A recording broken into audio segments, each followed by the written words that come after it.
So this is the Honors Chemistry section 4.3 lesson video. And so again, we're still talking about the structure of atoms, but today we're going to focus more on the quantitative part of atoms. So we're going to be discussing some numbers today. So we got a little bit of math, so if you struggle in math, just pay attention and you'll do fine. So elements are different because they contain different numbers of protons. And the number of protons is called the atomic number. So the atomic number of an element is the number of protons in the nucleus of an atom of that element. The atomic number is usually in the top corner of the box on the periodic table. The atomic number identifies an element. So if I know an element has 5 protons, I can look at the periodic table and see that boron is element number 5 and has 5 protons. So that atom is boron. Atoms are electrically neutral, so the number of protons must equal the number of electrons. So in a boron atom, if there are 5 positive protons, there have to be 5 negative electrons to cancel out the charge. Most of the mass of an atom is concentrated in the nucleus that's made of the protons and the neutrons. So we already discussed this in the previous video. The total number of protons and neutrons is the mass number. Alright, so remember, electrons are not in there because their mass is so much smaller. The number of neutrons in an atom is the difference between the mass number and the atomic number. So if you need to determine the number of neutrons, it's the mass number, which is protons and neutrons, minus the atomic number, which is just protons. So if you subtract, you're left with just neutrons. So sometimes you'll see shorthand information, and that's just a way of telling you what you need to know about a certain atom. So atomic information can be written in 2 forms of shorthand. The first form has the symbol of the element with the mass number as a superscript and the atomic number as a subscript. So it looks something like this. This is probably a better picture. They're usually one on top of the other, but I can't get that to happen in PowerPoint easily, so I just did a superscript and subscript, so they're kind of next to each other. So your top number is your mass number, so that includes your protons and your neutrons. Your bottom number is your atomic number, and that's just your protons. And then they give you this symbol, and so AU, of course, is gold. The second form of shorthand that you'll see is the element name followed by only the mass number. So the thing is, the atomic number of an element never changes. Gold is always going to have the atomic number of 79, or it's not gold anymore. However, because of isotopes, the mass number can change. So that's why you'll get this form of shorthand a lot, because they're specifying which isotope you're working with. And so this is the mass number, so that's the protons and neutrons. You can always look at the periodic table to find atomic number. Mass number has to be given because otherwise you don't know which isotope you're looking at. So mass number cannot just be pulled from the periodic table. So on the periodic table, the element symbol is in the middle. The atomic number is usually on top, and then below is the atomic mass, which is different than the atomic number. The atomic number is the number of protons and neutrons in one specific isotope, so it will be a whole number. Atomic mass, on the other hand, most of them you're going to see they have decimals. That's because it's an average of the masses of all the isotopes, and I'll show you how to calculate that in this lesson video. So first, let's just make sure you understand what's going on. So it says how many protons, neutrons, and electrons are in an atom of 197 gold. Now notice they didn't give us the bottom number here, and that's okay, because the bottom number is the atomic number. You can always use the periodic table to find the atomic number. So if you look at the periodic table for AU gold, the atomic number is 79. So there's the number that we're missing. So if atomic number is 79, that means there are 79 protons. If there are 79 protons, since it's an atom, that means there have to be 79 electrons. And then to get neutrons, remember, you just do mass number minus atomic number. So for this one, I would do 197 minus 79, and so for that, I end up getting 118. And so that's all you have to do to figure that out. Alright, so next we have an atom of strontium-90. So remember, this number is the mass number. In this form of shorthand, the top number is the mass number, bottom number is atomic number. In this form of shorthand, the only number is the mass number. So again, you can look at the periodic table and find the atomic number for strontium. So strontium is Sr, and so the atomic number is 38. So once I know atomic and mass, I can do this. So protons are the same as atomic number, so it's going to be 38. Because it's neutral, if there's 38 positive protons, there must be 38 negative electrons. And then to get neutrons, I just do mass number minus atomic number. So 90 minus 38, which is 52. Alright, so remember, atomic number tells you protons. If it's neutral, then electrons is the same as protons. And then to get neutrons, you just do mass number minus atomic number.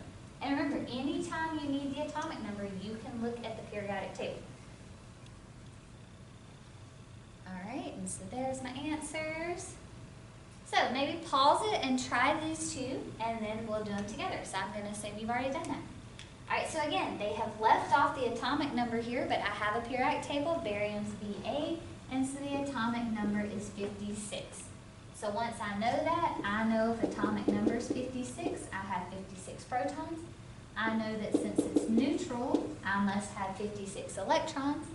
And then I know that to get my number of neutrons, I can just do 138 minus 56.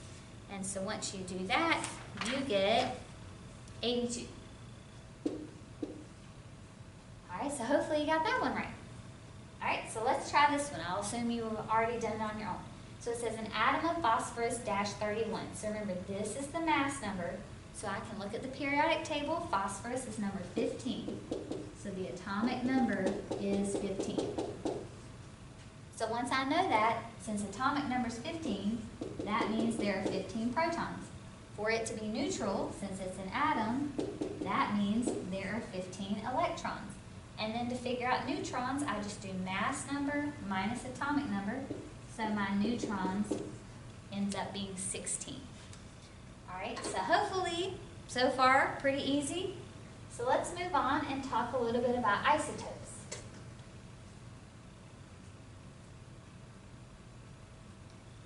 Alright, so isotopes are atoms that have the same number of protons but different numbers of neutrons. Because isotopes of an element have different numbers of neutrons, they have different mass numbers. So that's why it's important to give the mass number in a question. So if you look, all three of these atoms are neon because they all have 10 protons. Neon is number 10 on the periodic table. So since all of them have 10 protons, they are all neon. However, this neon atom has 10 neutrons, this has 11 neutrons, and this has 12 neutrons. But they're all neon because they all have 10 protons. But since they have different numbers of neutrons, their mass is different. So here we have 10 protons, 10 neutrons, that makes a mass of 20, so it's called neon 20. Here we have 10 protons, 11 neutrons, which gives me a mass of 21, so it's called neon-21. And then here we have 10 protons, 12 neutrons, which gives me a total of 22, so it's called neon-22. So the mass is important to be able to figure out which isotope you're working with. So it says magnesium has 3 isotopes with mass numbers 24, 25, and 26. Write the complete chemical symbol, subscript, and superscript for each of them. Alright, so we know it's magnesium, so I'm just going to go ahead and write Mg for all 3 of them. It gives me the mass numbers right here. And so if you remember, in our first form of shorthand, the mass number is the superscript, the atomic number is the subscript. So we have one that's 24, one that's 25, and one that's 26. The subscript just needs to be the atomic number, so you can pull that off the periodic table. Magnesium is 12. So all 3 of them have an atomic number of 12, which means they're all 3 magnesium, but this one has 12 neutrons, 13, and 14 neutrons, respectively. Alright, so, I went ahead and answered B. So it says, how many neutrons are in an atom of each isotope? So remember, for neutrons, we just do mass minus atomic number. So the first one has 12 neutrons, the second one would have 13 neutrons, and the third one would have 14 neutrons. Okay, so right now I'm just trying to make sure if I give you something like this, you know what information I'm giving you.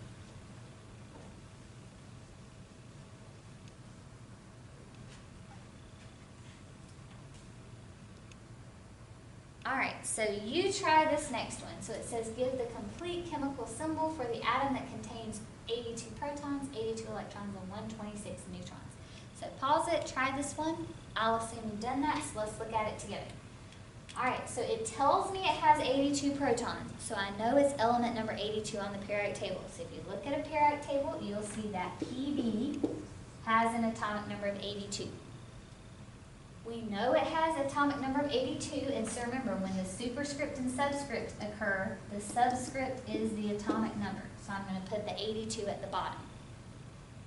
The top one is the mass number, so a lot of people are quick to put 126 up there, but remember, the mass number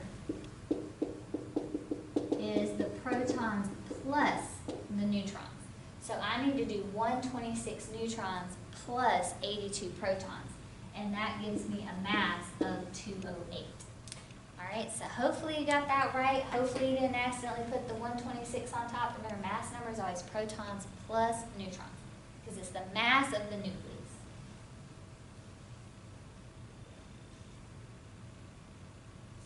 Alright, so an atomic mass unit, which is referred to as AMU, is defined as 1/12 of a carbon-12 atom. Atomic mass is measured in AMU. 1 AMU equals this many grams. So notice it's 10 to the negative 24 grams. So 1 AMU is incredibly tiny. So eventually after this chapter, we're going to get away from AMU and we're going to focus on grams. But for now, we'll stick with AMU. So in nature, most elements occur as a mixture of 2 or more isotopes. So the atomic mass, that's the number you see on the periodic table, which has all the decimals, of an element is the weighted average mass of the atoms in a naturally occurring sample of the element. Okay, so what does weighted average mean? It's like your grades. You know how in most classes tests count more than daily work? So when Infinite Campus calculates your average, it gives more weight or a higher percentage to the test than it does to the daily work. And so that's what we do for an isotope. Okay, if there's one isotope that exists most of the time and then one that doesn't exist as often, we want to give this one more weight because it exists in a higher percentage. And so I'll show you exactly how to do that. Alright, so it says the atomic mass of copper is 63.546 AMU.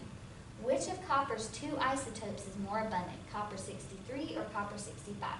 Alright, so remember y'all, it's based on the most abundant isotope. So what I need to do is figure out, is this number closer to 63 or is it closer to 65? Well, it's 63.5. So that's clearly closer to 63. So copper 63 would be more abundant. Alright, so if you get a question like this, you just figure out your atomic mass, which one is it closer to, and that would be the more abundant one. If they were identical, like say they each existed 50% of the time, the atomic mass would be exactly 64, because that would be right in the middle of 63 and 64. So since it's less than 64, that means it's closer to 63. So 63 is more abundant. Alright, so y'all tried these two. I'll assume you've done that. So the first one says boron has 2 isotopes, boron 10 and boron 11. Which is more abundant if the atomic mass of boron is 10.81? So is 10.81 closer to 10 or closer to 11? Well, 10.8 rounds up to 11. So boron 11 would be the one that's more abundant. Alright, I'll assume you've tried the second one also, but if you hadn't, pause it real quick. There are 3 isotopes of silicon. They have mass numbers of 28, 29, and 30. The atomic mass of silicon is 28.086 AMU. Comment on the relative abundance of these 3 isotopes. Okay, well, our options are 28, 29, and 30. The actual atomic mass is 28.086. So what I can comment about it is silicon 28 is much more abundant. Since it's 28.086, that means there's not much silicon 29 or 30 at all. It's mostly 28. All right, so now let's go into the math portion, because right now we've just been conceptually looking at it, like which one's more abundant. So let's learn how to do the math. So to calculate the atomic mass of an element, you multiply the mass of each isotope by its natural abundance, expressed as a decimal, and then add the products. So for example, carbon has 2 stable isotopes. There's carbon 12 with a mass of 12 AMU and an abundance of 98.89%. So see, most of carbon is carbon 12. Then you have carbon 13 with a mass of 13.003 AMU and a natural abundance of only 1.11%. So as you can imagine, the atomic mass should be much closer to 12 than it is to 13. So all we do is we take the mass and we multiply it by the percentage as a decimal. Okay, so remember, percentages are out of 100, but really they're saying how much out of one whole. So to turn it into a decimal, you have 2 options. You either divide it by 100 or move your decimal 2 places to the left. So see, I took 12 and multiplied it by 0.9889 instead of 98.89. All right, and so then I take my 13.003, and then again, I'm going to move the decimal 2 places. Don't just move it to the front of the number. Move it 2 places. So I'm going to do the 13.003 AMU times 0.011.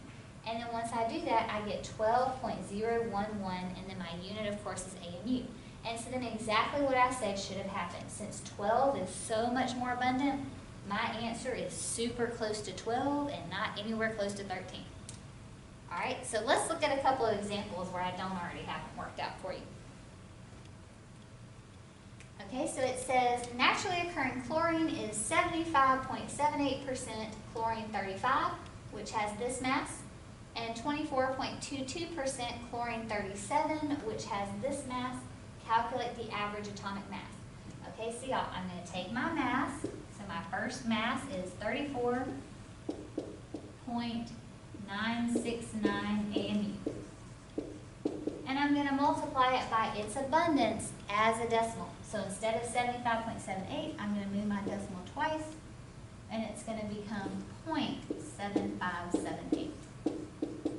Then I'm going to add my other isotope. So that one has a mass of 36.966 AMU times its abundance as a decimal. So instead of 24.22, I'm going to move that decimal twice and get 0.2422.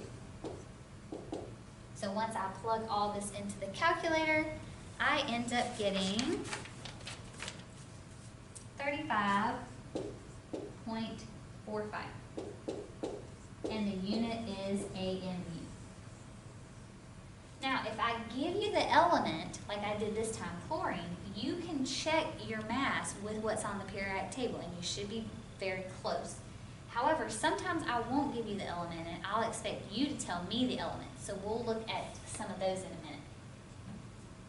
Okay, so you're just doing mass times the percent, but the percentage needs to be changed to a decimal by either dividing by 100 or moving that decimal 2 places. All right, so maybe pause it and try this one, or if you're not feeling confident yet, you can always watch me do this one. But probably pause it, because the third one I'm going to show you is much more difficult. All right, so I'll assume you've done that. So this time we have 3 isotopes, so it doesn't make it any harder. It just means we're going to have 3 sets of parentheses.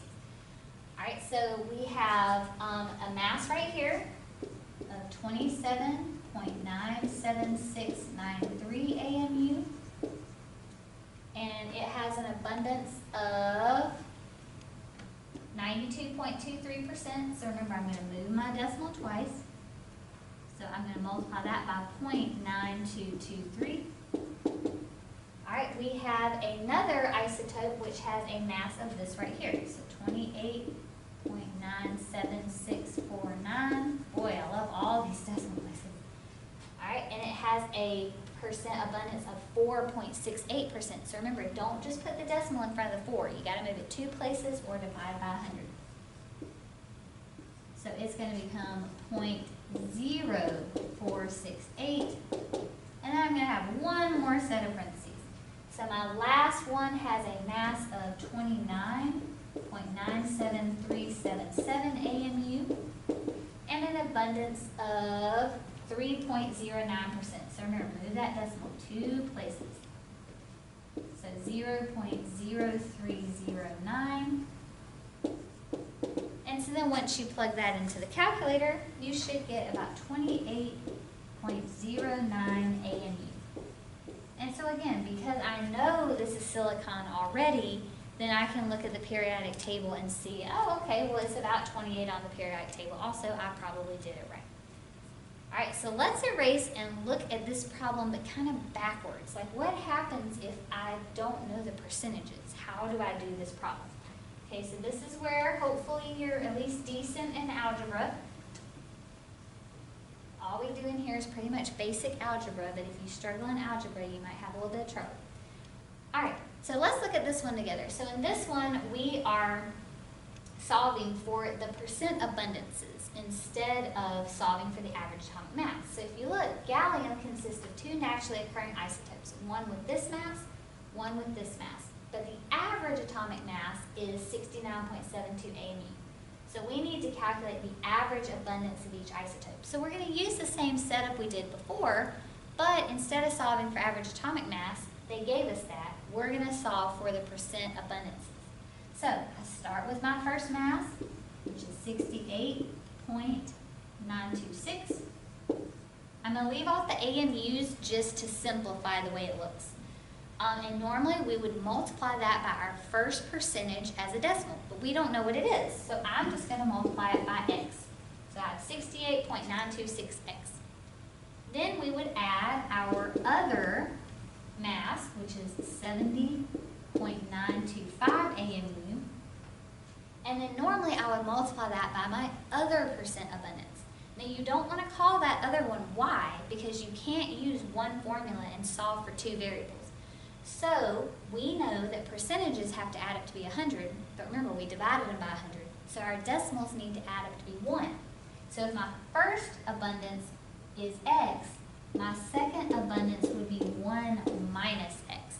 Because of course the percentages add up to 100, but like I said, we moved our decimals, so our decimals have to add up to be 1. And then those together should equal the 69.72 AMU. Whoops, I'm going to leave off the AMU. All right, so now we just need to simplify. I'm going to do it in a series of steps just in case you're not very good at math. All right, so I have 68.926x plus, I'm going to have to distribute here. So 70.925 times 1 is 70.925. Then I'm going to do minus 70.925x. Okay, so see, I multiplied this, minus, and then I multiply this, and then that equals 69.72. So now I need to get all my x's on one side, all my non-x's on the other. Okay, so when I combine these 2 x's right here, I end up getting, hang on, let me grab my thing so I don't have to get a calculator out, negative 1.999x. Then of course I need to move this 70.925 to the other side.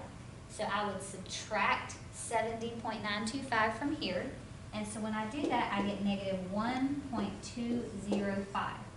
Then of course I need to divide both sides by this negative 1.999. And so then that ends up giving me x equals 0.603. All right, so what that means is this isotope with the 68.926 has an abundance of, let's move our decimal back, 60.3%. Okay, so that's my first abundance. So the abundance of the one with the 68 is 60.3%.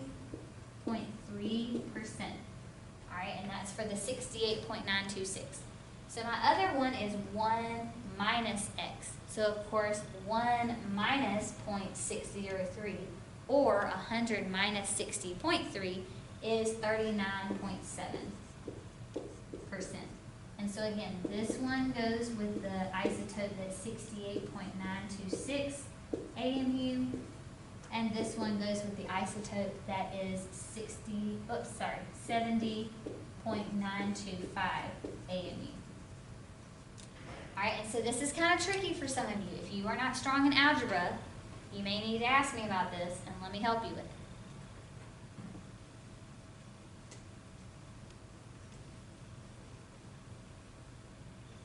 All right. So next, the periodic table is an arrangement of elements in which the elements are separated based on a set of repeating properties.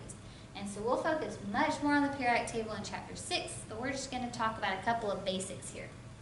So notice that the elements are listed in order of increasing atomic number. So I'll go back real quick. Remember, atomic number is across the top, and it's just in order of atomic number.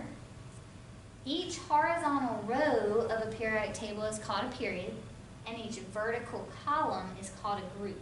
And elements within a group have similar physical and chemical properties. Okay, so these are periods, the horizontal rows. The vertical columns are groups. Elements in the same group have similar properties. So like O is similar to S. B is similar to IN because they're in the same group. All right, so let's knock out this section assessment. So what distinguishes the atoms of one element from the atoms of another element? You can either say number of protons or atomic number. Number of protons or atomic number.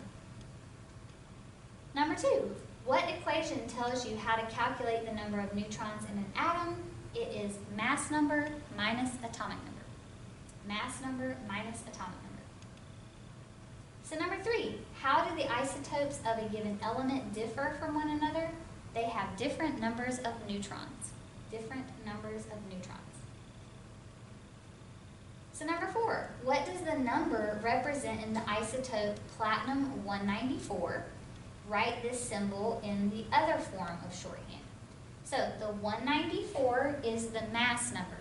So my other form of shorthand is this symbol, so platinum is PT. I put the mass number as a superscript and the atomic number as a subscript. And remember, I can pull the atomic number from the periodic table.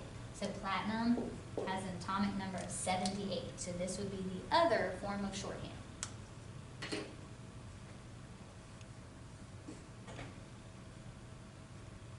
Alright, so the atomic masses of elements are generally not whole numbers. Explain why. So for this one, remember, the atomic mass is the weighted average mass of the isotopes. It's the weighted average mass of the isotopes. So remember, if one isotope exists more often, it's going to have a higher percentage. Alright, so number 6, it says list the number of protons, neutrons, and electrons in each pair of isotopes. My goodness. Alright, so we'll just do protons, electrons, and neutrons for the first set, and then protons, electrons, and neutrons for the second set. Alright, so remember y'all, the bottom number is the atomic number. It tells me protons and electrons. So this one has 3 protons, 3 electrons. Neutrons is mass minus atomic number. So 6 minus 3 is 3. So this isotope, it has 3 atomic number, so it has 3 protons, 3 electrons, but it has a mass number of 7. So 7 minus 3 is 4 neutrons. Okay, so see, notice these isotopes, they have the same protons and electrons, just different neutrons. Alright, so here, my atomic number is 20, so my protons are 20, my electrons are 20. I subtract from my mass, so 42 minus 20 is 22. And then here, I have atomic number of 20 again. So I have 20 protons, 20 electrons, and then I subtract 44 minus 20 to get 24 neutrons. Alright, and then let's look at our last one. So here I have atomic number of 34, so that means 34 protons, 34 electrons, and then I'm going to do 78 minus 34 to get my neutrons, which of course is 44. And so then here I have atomic number of 34 again, so that's 34 protons, 34 electrons, and so then to get my neutrons I do 80 minus 34, which is 46. Alright, and then last one, it says name 2 elements that have properties similar to those of the element calcium. So remember, elements in the same group have similar properties. So I would find calcium, which is Ca, it's in group 2, and you could pick anything else from group 2. So you could pick Be, you could pick Mg, you could pick Sr, you could pick Ba, or you could pick Ra. So remember, it's anything in the same group. Alright, so the hardest part about chapter 4 is that calculating that average atomic mass, especially if I ask you for those percent abundances. can do it, just take some practice.